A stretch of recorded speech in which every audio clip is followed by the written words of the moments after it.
तो सबर तो आहल पिया रूप सजब तो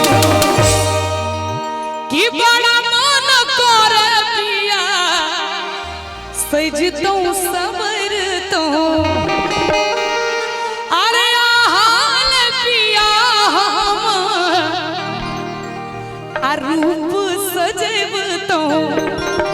और की करबे एते बात तो अपना ला कहल कि जो हम ई करतो ओ करतो लेकिन डिमांड की छे से सुनियो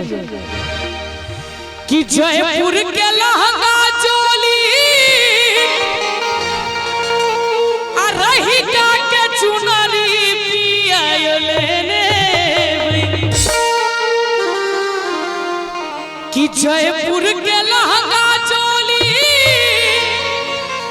अरे रही का के चुनरी पिया लेने एक बार कनी सब गोटे ताली बजा दियो निक लागल हुआ तो गीत बढ़िया छे भैया रिलीज कर दिए एक कर दिए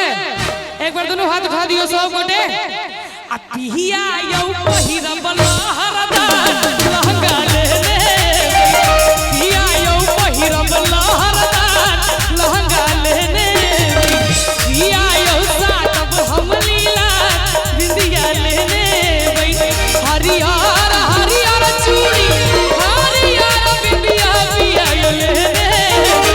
हरियर हरियर चूड़ी हरियर बिंदिया पिया लेने भाई साहब ये कुर्ता वाला भाई जी कनी एक बार अब अहाँ ताली बजा दियो तो अंत में एको बेर ने बजलिया तखन से अच्छा फोन से लाइव करे छियै कनी देर ध दियो ना जेबी में की हेते बुझलो महग मोबाइल है की करबे कोनो कनी देर ध दियो कनी देर धरियो ना नीचे हां आ ताली बजाबियो एक बेर आ पिया यौ पहिरब लहरदार लहंगा लेने पिया यौ पहिरब लहरदार लहंगा लेने पिया यौ पहिरब लहरदार लहंगा पिया यौ पहिरब लहंगा लेने पिया यौ पहिरब लहरदार सुन दीवाना रे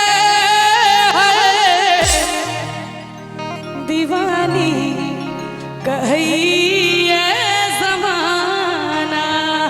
बहुत बहुत धन्यवाद बहुत बहुत धन्यवाद।